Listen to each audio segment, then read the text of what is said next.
What's going on, everybody? Crazy Dog back with my Browns Raiders Week 4 game preview as our 1 and 2 Cleveland Browns hit the road for their first of 3 straight road games as they head out west to Sin City, Las Vegas, Nevada to face off against the also 1 and 2 Las Vegas Raiders, who are coming off a beatdown at the hands of the Carolina Panthers. Hmm, okay, that should be fun, right? Facing a team that just got their ass whooped.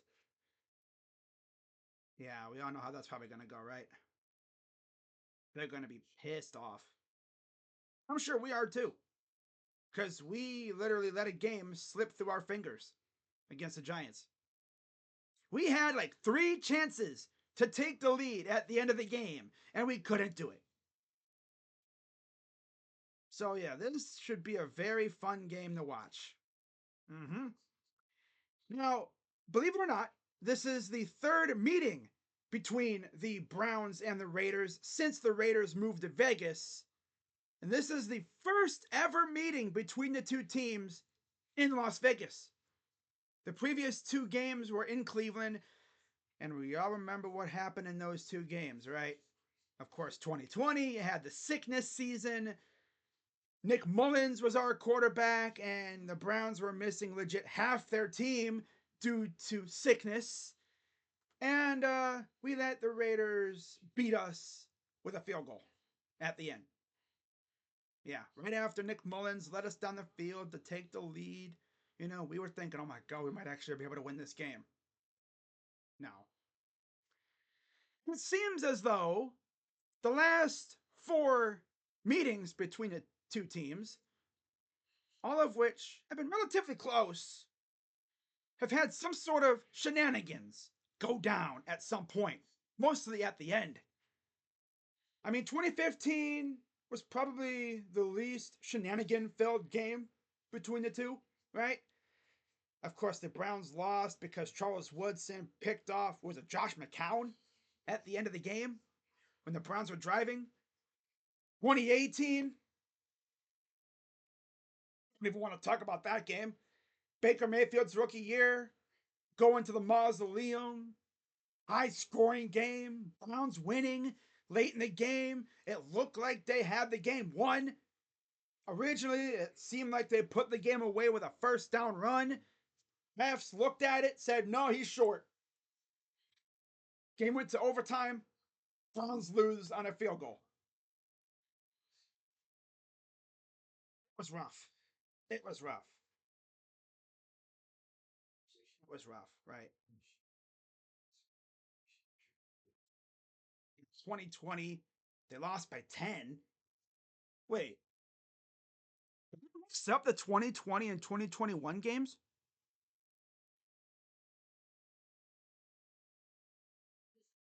Might have, honestly.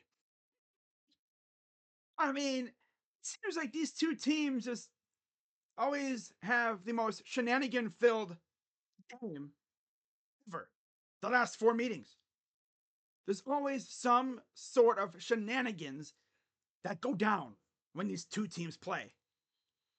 Like, just don't understand it. Oh, yeah. That was the game in 2020 when it was insanely windy. That's right. Mm-hmm. And then 2021 is when we had Nick Mullins starting at quarterback. And we let the Raiders go down the field at the end to win with a field goal. That's right. I remember that now. Yeah, that's right. Of course, I would mix those 2 up, but yeah, these last 4 games against these guys have not been fun for Browns fans. I can only imagine what shenanigans are going to go down this week. You already know there's going to be some sort of shenanigans. There always is. But see how things go, right? Now, before I get into talking about this matchup, I do have some news to talk about for both teams. Got some good injury news and bad injury news for the Browns.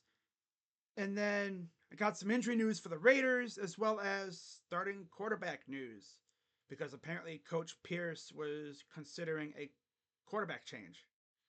So starting off with the bad, I guess it's not that bad. It's bad because his player is hurt, but it's not that bad because he'll be back soon. But according to Mike Garafolo on Twitter yesterday, and I quote, Browns All-Pro guard Wyatt Teller suffered a grade 2 MCL sprain on Sunday against the Giants and is expected to miss around 4 weeks, source says. Kevin Stefanski said today Teller could land on IR, which would sideline him for the rough expected timeline for his return. Which means, Zach Zinter, you're up, kid. Time to see what you got.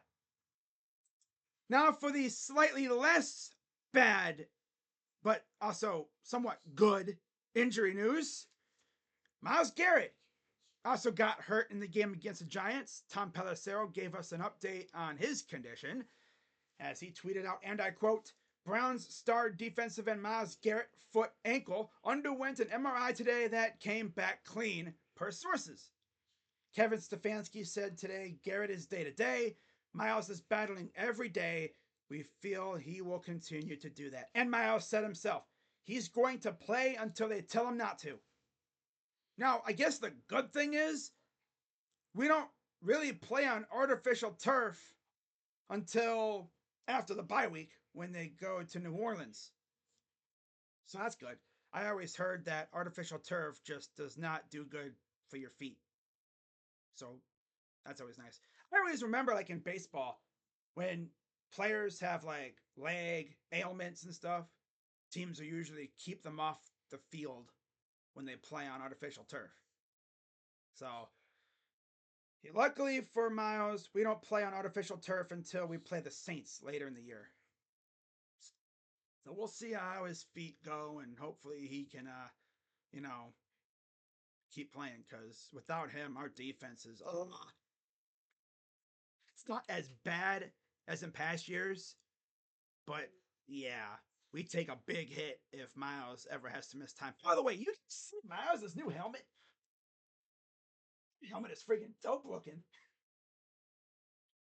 Wow. I realized, what was it, week 1, I was like, yo, this dude got a new helmet. That thing looks dope as hell. It reminds me of like a lacrosse helmet almost. Yeah, very slender. Yep. Good looking though. Good stuff. Now, talking about the Raiders, they also had some bad injury news. As from Tom Pelissero, and I quote, Raiders safety Marcus Epps suffered a torn ACL in Sunday's loss to Carolina, per sources. Brutal news for Las Vegas and Epps, a team leader who had started every game since signing last year. No other damage, so he'll be ready for 2025. He's set to be a free agent in March. And then they actually were thinking about making a QB change, but Ian Rappaport essentially came out and said that's not going to happen. As Rappaport tweeted this out, and I quote, the Raiders are sticking with quarterback Gardner Minshew, sources say. So no. So no Aiden O'Connell just yet. Okay. Now, we all remember what Gardner Minshew did to us last year with Indy, right? That dude was running all over us. If we adjust a little bit this time around, right? And of course, we got to prepare for Davante Adams. I mean, I'm looking at the weapons that the Raiders have. I mean, Zamir White is one of their leading running backs with Alexander Madison. Their receivers, you have Trey Tucker, Jacoby Myers, Brock Bowers, Davante Adams, Amir Abdullah, and Michael Mayer. So yeah, some pretty good weapons that we have to account for. This is going to be an interesting matchup for our defense, for sure. Now, looking at the series history between these two teams, of course, Las Vegas leads this series 17-10. Cleveland's last win came all the way back in 2014, which I believe was Derek Carr's rookie year when they came to Cleveland. And I remember that game especially because I believe the Raiders were winless heading into that game, too. That was when they were absolute ass. They had Matt Schaub. I believe there was a play where they tried like a fake or something on fourth down. They brought in Matt Schaub and it blew up in their face. Of course, we've barely beaten the Raiders at all, but yeah, it's going on 10 years since we beat these guys. Hopefully, we can change that this year. Now, of course, the Raiders' last win against us came in 2021, and they have won 4 straight games. Again, hopefully, we can snap that losing streak this year. Fun fact again, this is the first meeting between the two in Vegas at the Death Star, as they call it. Yep. So this should be interesting. Now, getting to my keys to victory. Number one, offensive consistency is key. What I mean is, if you've paid attention to this offense through the first 3 weeks, you will notice they're mostly flat.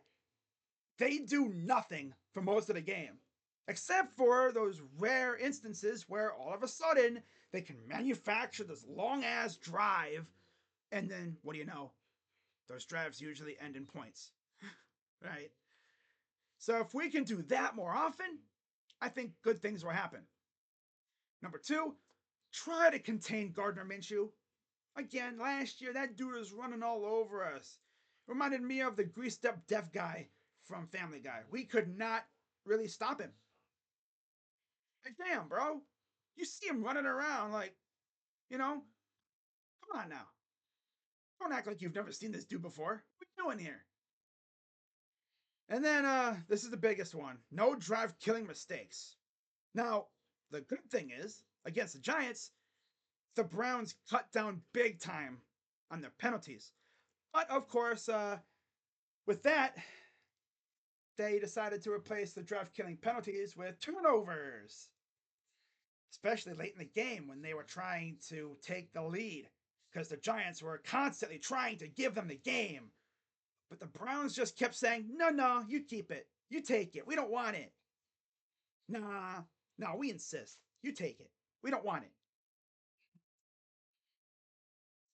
I mean, what? 2 drives ended in fumbles, and then you had the turnover on downs as well. It's an ugly ending to that game, right? Reminded me of the Charger game from a couple years ago. The Chargers tried so hard to give us the game, and we just didn't want to take it. What is it with this team and not trying to grab victories by the balls? Wait for teams to give you victories. Hey, get away from them. Take it. Just snatch it from them. Straight up, just snatch it from them. Right. I mean, they want to give you the game, take it from them. No. I just don't understand this team. I really don't. I always say now I'm in an abusive relationship with my favorite football team. You know, because no matter how hard I try, they just keep hurting me, and I can't leave. I don't want to leave. I love them so much. But yeah, if they can just do these 3 things, I think they'll be fine. Especially when it comes to the offensive consistency and stopping Gardner Minshew, because they can actually manufacture good offensive drives, but then they follow that up with like a 3 and out. So come on, let's develop some consistency on offense. All right. I mean, this offense is looking like it's drunk or something. Damn. They can't do crap consistently. For real. The only thing they can do consistently is suck. Oh, this is going to be an interesting game, too, because, of course, the Raiders have a very good pass rush. I mean, I'm looking at their roster right now on defense. Up front, you got Max Crosby, Dog, Christian Wilkins, who I wanted in free agency, he's a dog. Adam Butler, Tyree Wilson, just as their starters. You got Robert Spillane at linebacker, right? He's really the only one I recognize when it comes to the linebackers. And then you look at their secondary. They have Jack Jones, Chris Smith the second, I'm sure will take over from Marcus Epps, Trayvon Merrick, Jacorian Bennett, and Nate Hobbs. That's their starting secondary. Then you have Darnay Holmes and Isaiah Polamau, Sam Webb coming in every once in a while. Yeah. Solid defense. Of course, I say that. And then you look at what the Panthers did to him last week.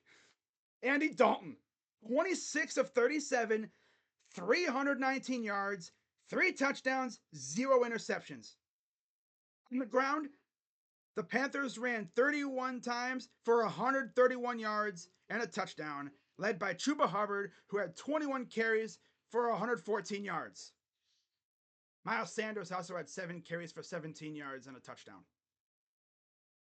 Went through the air, 26 receptions total, 319 yards, 3 touchdowns, led by Deontay Johnson. Remember him with the Steelers? He's with Carolina now, in case you didn't know. 8 receptions, 122 yards, and a touchdown. And again, this was with Andy Dalton at quarterback. Andy friggin' Dalton, the Red Rifle. Man, oh man. So yeah, you already know the Raiders are going to be extremely pissed off. They're going to be coming into this game with red in their eyes, man. They're going to see our dumbasses and they're going to be like, kick their ass. And hopefully, we're the same way. We see those silver helmets and we're like, time to whoop some booty. We already know what's probably going to happen here. You know, we're going to have to rely heavily on our defense to try to somehow stop Gardner Minshew. And, you know, we're going to see our defense constantly have dance recitals after they make one small little play, right? You know, you're going to have Greg Newsome damn near just acting fool like he always does. Oh my God, dude. Like, if this team put as much effort into actually locking down their opponent as they do into dancing, be really good, right? Seems like they put more effort into their dance routine than actually going out there and locking down their opponent at this point. Like, hey guys, how about we focus on beating our opponent instead of focusing on what dance moves we're going to pull off, right? I mean, come on, what are we doing here? Funniest part is they be out here having a damn dance off while we're losing by 14 points. It's like, hey, yo, guys, check out the scoreboard. You see that? Yeah, we're losing. Stop dancing around like a bunch of freaking idiots. Lock in and freaking make some plays. Damn. Swear with this team, man. It's crazy. Now, getting into my player to watch, I'm going with Denzel Ward. Last week, he faced off against Malik Neighbors, and he actually did a pretty good job after they finally put Denzel on Malik Neighbors after MJ Emerson was getting sunned all game for the first half. Like, why didn't they have Denzel on Malik from the beginning? Right? The only guy that I really won't yell at for celebrating is Denzel because he celebrates after he actually makes plays. Like he bats the ball away and he does that little hey, hey, hey. It's like, okay, cool, man. You know, you're making plays. What exactly has Greg Newsome done? I think he has more like dance moves than actual like plays at this point. He has more highlights of him dancing than actually making plays on the ball. Swear, dude. Swear. They better not freaking lose this week again, man. Ain't get embarrassed. I want to see this team go out there and take care of business, right? Because right now, the vibes with this fan base are as bad as the team itself. Like it's bad in these streets. Thank God for the Guardians and Ohio State football, because if it wasn't for those two things right now, I would be in a deep ass pit of depression because of my freaking favorite football team looking like booty cheeks on Sundays. I'm out here wasting 3 or 4 hours of my Sunday every week watching this garbage. And it's like I watch Ohio State and it's like second nature to them. It's so effortless. They go out there and they just whoop some ass. You know, watching the Guardians, yeah, they derp every once in a while, but for the most part, they're pretty good, right? And thank God the Guardians are going to at least take us to within a week or so of basketball season. So there's really no period to wait there. That's good. At least I'll have something else to watch if the Browns disappoint me again. God, this team's starting to piss me off. Now, getting to my prediction, you guys probably think I'm going to pick against my team. Huh. I can't do that. I'm not going to pick against my team. But with how ass our offense is, I got the Browns winning 17-14. I think somehow the Browns managed to score 2 touchdowns. They do just enough to take the lead. And then what do you know? The defense actually makes a couple plays at the end, and the Browns escape Sin City with a W. And then, get this, guys, after this game, Nick Chubb like can be eligible to come off essentially IR.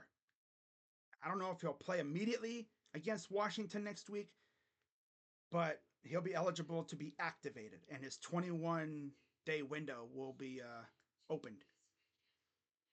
So that'd be nice. And maybe we get Naheem Hines back soon too. Haven't really heard much about him. And then you got Mo Hurst and David Njoku and a few others out there as well. Hopefully, we'll be getting some guys back soon, and we can get back to being a good football team again.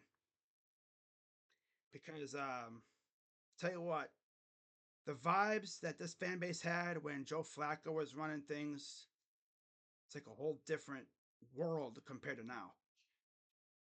Like watching this team with Joe Flacco at quarterback last year, that was the most fun I've had watching this team in a while. For real. So hopefully the Browns can pull it off, but you know how the Browns are. They're going to make it stressful, especially against these guys. You know there's going to be some sort of shenanigans that go down. Down in the comments, what do you think's going to happen in this game?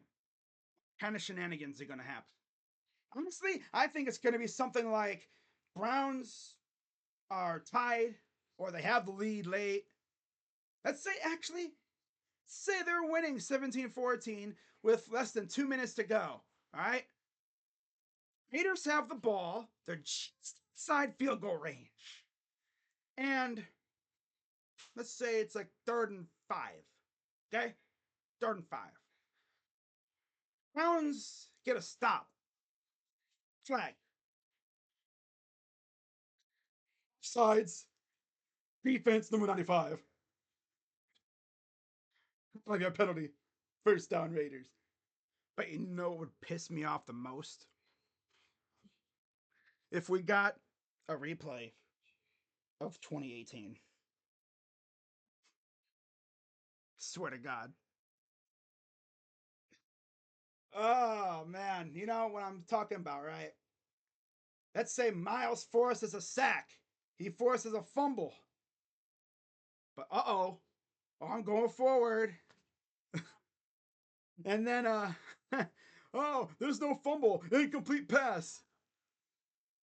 And then, right? Let's say we get the ball late. We're the ones that could put the game away late. All right? They hand the ball off to Jerome Ford, Mr. Sideline to sideline, and he's running.